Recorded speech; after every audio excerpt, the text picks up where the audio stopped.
அனைவருக்கும் வணக்கம். நாம் இப்போ ஒரு கதை கேட்கலாமா? ஒரு ஊரில் ஒரு பாட்டி இருந்தாங்க. அவங்க நல்லா சுறுசுறுப்பாக ஓடி ஆடி வேலை செஞ்சு தன்னோட வேலையை தானே செஞ்சுக்கிட்டு நல்லா சிரித்த முகத்தோட எல்லார்கிட்டையும் அன்பாக நடந்துக்கிட்டு யார் என்ன உதவி கேட்டாலும் செஞ்சுக்கிட்டு பேசும்போது அன்பான வார்த்தைகளில் பதில் சொல்லிக்கிட்டு சுவாமி ஸ்லோகங்கள் சொல்லி சுவாமியை கும்பிட்டுக்கிட்டு நிறைய பூஜைகள் செய்துக்கிட்டு விரதம் இருந்துக்கிட்டு தன்னோட வாழ்க்கையை தானே பார்த்துக்கிட்டு ஏன் ஒரு தண்ணி குடிக்க வேணும்னா கூட யாரையும் எடுத்து கொடு அப்படின்னு கேட்காம தானே எடுத்து எந்திரிச்சு போய் எழுந்து போய் தண்ணியை எடுத்து குடிப்பாங்களாமா. அவங்களுக்கு உதவின்னு யார்கிட்டையும் கேட்கவே பிடிக்காது. மேலும் யார்கிட்டையும் வேலை சொல்லவும் கேட்கவும் தெரியாதுங்கிற மாதிரி இருந்தாங்க. அவங்கள விட பெரியவங்க சொல்லுவாங்க, இவ யாரையும் வேலை செய்ய விட மாட்டா, தானே இழுத்து போட்டு எல்லா வேலையும் செஞ்சிருவா அப்படின்னும், அவங்கள விட சின்னவங்க, ஏன் பாட்டி நீங்களே இப்படி வேலை செஞ்சிட்ருக்கீங்க, எங்ககிட்ட சொன்னால் நாங்கள் செய்ய மாட்டோமா அப்படின்னும் கேட்பாங்க. இதனால் அந்த பாட்டிக்கு ஒரு கெட்ட பேர் கூட உண்டு. யாரையும் அட்ஜஸ்ட் பண்ணிக்க மாட்டாங்க, யாரையும் தன்னோட சேர்த்துக்க மாட்டாங்க, தானே எல்லாத்தையும் செஞ்சு முடிச்சிடுவாங்க. தானே தனியாக செஞ்சால் பேர் வாங்கிக்கலான்னு நினச்சிக்குவாங்க. விட்டு கொடுக்க மாட்டாங்க யாருக்கும் அப்படின்னு எல்லாரும் சேர்ந்துக்கிட்டு அவங்கள பற்றி குறை பேசிக்கிட்டு எல்லாத்தையும் கைக்குள்ளே போட்டுக்குவாங்க.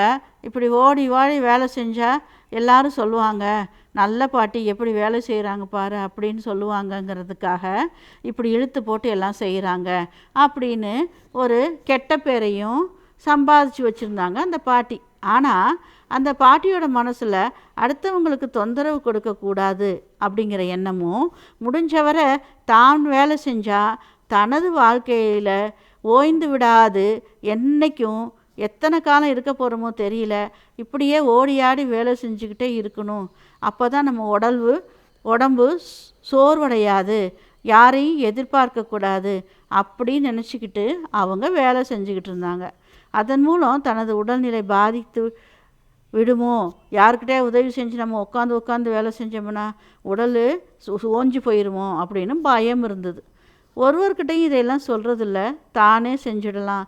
ஒருத்தர்கிட்ட சொல்லி அவங்க செய்கிறதுக்குள்ளே நம்ம வேகமாக அந்த வேலையை முடிச்சிடலாம் அப்படின்னும், அந்த வேலை செஞ்சு முடித்ததுக்கப்புறம் வைண்டப் பண்ணுற வேலையும் அவங்க சின்ன வயசுலேருந்து பழக்கி வச்சுருந்தனால மற்றவங்கக்கிட்ட வேலை சொல்லி கேட்காம அவங்களே தன்னைத்தானே தயார்படுத்திக்கிட்டு திட்டம் போட்டு இந்த வேலையை இப்படி செய்யணும் அப்படி செய்யணும் வகுத்துக்கிட்டு வேலையை செஞ்சுடுவாங்க. இப்படி அவங்க மற்றவங்களுக்கு அதன் மூலம் தன் மீது வெறுப்பு வந்துவிடும் அப்படின்னு, ஏன்னா வேலை செய்ய சொல்கிறாங்க, பாட்டி வேலை வாங்குகிறாங்க அப்படின்னு சொல்லி அதன் மூலமாக நம்மளை கண்டா எல்லாரும் வெறுத்துருவாங்க அப்படின்னு நினச்சிக்கிட்டும் அவங்க எதுவும் சொல்லாமல் காலத்துக்கு ஏற்றபடி நேரத்துக்கு செஞ்சு முடிக்கணும் அப்படிங்கிற எண்ணத்தோடையும் அவங்களோட தொட்டில் பழக்கம் முதல் அவங்க கொண்டிருந்ததால் அவங்க இப்படி வேலையில் தானே இயங்கி கொண்டிருந்தாங்க. ஒரு நாள் அவங்கக்கிட்ட அடிக்கடி பக்கத்து வீட்டு பொண்ணு ஒருத்தி பேசிக்கிட்டு இருப்பாள்.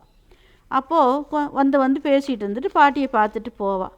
அப்போ பேசிகிட்டு இருக்கும்போது அவள் கேட்குறா, பாட்டி உங்களுக்கு வயசு என்னாச்சு அப்படின்னு கேட்குறான். அதுக்கு அந்த பாட்டி சொல்கிறாங்க, எனக்கு 85 வயசு ஆயிடுச்சு அப்படின்னு சொல்கிறாங்க. அப்போது அந்த பொண்ணு சொல்கிறா, ஆஹா 85 வயசில் இப்படி எவ்வளோ ஆக்டிவாக இருக்கீங்க பாட்டி நீங்கள் அப்படின்னு சொல்கிறாங்க. உடனே அந்த பாட்டி சொல்கிறாங்க, எப்படி இப்படி இருக்கீங்க பாட்டி அப்படின்னு சொல்லும்போது அந்த பாட்டி சொல்கிறாங்க, உனக்கு இந்த பதிலை நான் ஒரு பாட்டாக பாடி காமிக்கிட்டுமா அப்படின்னு கேட்குறாங்க. உடனே அந்த பொண்ணு சொல்கிறா, ஆஹா எனக்கு கதையும் பிடிக்கும், பாட்டு ரொம்ப பிடிக்கும், பாடுங்க பாட்டி பாடுங்க அப்படின்னு சொல்லி ரொம்ப ஊக்குவிக்கிறா. அப்போது அந்த பாட்டி அந்த பாடல் மூலமாக தன்னோட கருத்தை வெளிப்படுத்துகிறாங்க. ஒரு பாட்டி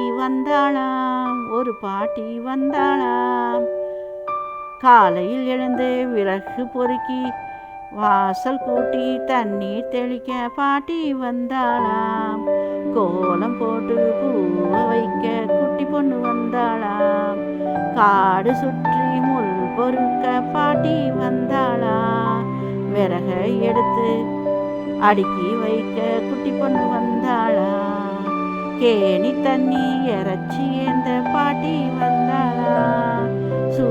தண்ணி போட்டு குடிக்க குட்டி பொண்ணு வந்தாளா. அடுப்பை பற்ற வைத்து சமையல் செய்ய பாட்டி வந்தாளா. தட்டை எடுத்து சாப்பாடு போட்டு சாப்பிட குட்டி பொண்ணு வந்தாளா.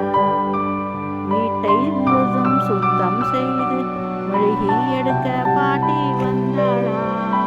தீபம் ஏற்றி விளக்கு வைக்க குட்டி பொண்ணு வந்தாளா. பானை தண்ணி இறைச்சி என்ற பாட்டி வந்தாளா. கிழக்கு மேற்கு பார்த்து குளிக்க குட்டி பொண்ணு வந்தாளா. துணிமணிகளை துவைச்சு காய வைக்க பாட்டி வந்தாளா. உலர்த்திய துணியை எடுத்து அணிய குட்டி பொண்ணு வந்தாளா. இப்படி கடின வேலையெல்லாம் செஞ்சு சொகுசான வேலையெல்லாம் குட்டி பொண்ணு செஞ்ச. பாத்திரம் பண்டம் கழுவி வைக்க பாட்டி வந்தாளா. அப்போ அடுக்கிய பாத்திரத்தை எடுத்து புலங்க குட்டி பொண்ணு வந்தாளா. பாய் படுக்கை விரிப்பை எல்லாம் பாட்டி துவைத்து வைக்க பாட்டி வந்தாளாம். விரித்து படுத்தி உறங்கி எழுந்து கொள்ள குட்டி பொண்ணு வந்தாளாம். அத்தனை வேலையும் செய்து முடிச்ச ஆரோக்கியமான பாட்டி வந்தாளாம். அதுக்கப்புறம் என்னாச்சுன்னா, சொகுசாய் வேலை செய்து முடித்த குட்டி பொண்ணு தலைவலி என்றாளாம். இதை கேட்டு பதறி போனாங்க அந்த பாட்டி. கதையை கேட்ட பக்கத்து வீட்டு பொண்ணு சிரின்னு சிரிக்கிறா. பாட்டியும் கூட சேர்ந்து சிரிக்கிறாங்க. என்ன, நான் ஆரோக்கியமா இருக்கிறதுக்கு காரணம் புரியுதா? இது மாதிரி 10 நிமிடம் ஓய்வு 10 நிமிடம் வேலைன்னு நான் சுறுசுறுப்பாக இருக்கிற காரணமே நான் சின்ன வயசில் இருந்து செய்துக்கிட்டு வந்த வேலைகள் தான் அப்படின்னு சொல்லவும், பக்கத்து வீட்டு பொண்ணு, ஆமாம் பாட்டி, நீங்கள் சொல்கிறது சரிதான். ஆனால் எல்லாரும் உங்களை மாதிரி தப்பாக புரிஞ்சுக்கிட்டு இருக்காங்க. நீங்கள் எல்லோரையும் அன்பாக பேசி சிரித்து மகிழ்வாக நினைக்கிறீங்க. அது ஒரு வகையில் ஆரோக்கியம்தான் பாட்டி அப்படின்னு அந்த பொண்ணு சொல்கிறா. அதோட இப்போ நான் பாடின பாட்டு கூட எனக்கு 3ஆம் வகுப்பில் எனக்கு பட்டம்மா டீச்சர்னு ஒருத்தர் இருந்தாங்க. அவங்க சொல்லி கொடுத்த பாட்டு தான். எப்படி என்னோடய மெமரி, என்னோடய ஞாபக சக்தி பார்த்தியா அப்படின்னு கேட்குறாங்க. அதுக்கு அந்த பொண்ணு சொல்கிறா, ஐயையோ, எனக்கு காலேஜில் படிச்சுக்கிட்டு இருக்கிறேன், இப்போ எனக்கு ஹைஸ்கூல் டீச்சர்ஸ் பேர் கூட இன்னும் இப்போ ஞாபகம் இல்லை. நீங்கள் என்ன பாட்டி 3 வயசில் நடந்ததெல்லாம் இப்படி மறக்காமல் சொல்கிறீங்க? நிஜமாக உங்களோட மெமரி கிரேட் பாட்டி அப்படின்னு சொல்லிட்டு பேரெல்லாம் சொல்கிறீங்க, டீச்சரோட பேரெல்லாம் சொல்லிடுறாங்க அப்படின்னு சொல்லி சிரிக்க பாட்டியும் கூட சேர்ந்து சிரிக்கிறாங்க. உடனே அந்த பொண்ணு சொல்கிறா, பாட்டி எனக்கு காலேஜில் ப்ராஜெக்ட் வேலை இருக்குது, நான் போய் செய்யணும். நான் நாளைக்கு வந்து உங்கள் கூட பேசுகிறேன் பாட்டி, வரேன் பாட்டி, தேங்க்யூ பாட்டி, நானும் உங்களை மாதிரியே நிறைய வேலை செய்ய பழகிக்கிறேன் பாட்டி அப்படின்னு சொல்லிட்டு குடுகுடுன்னு ஓடி போகிறா. பாட்டி சிரிச்சுக்கிட்டே தன்னோட வேலைகளை செய்யலான்னு சொல்லி எழுந்திரிச்சு வேலை செய்ய ஆரம்பிக்கிறாங்க. இந்த கதை உங்களுக்கு பிடிச்சிருக்குன்னு நினைக்கிறேன். நன்றி, வணக்கம், மீண்டும் சந்திப்போம்.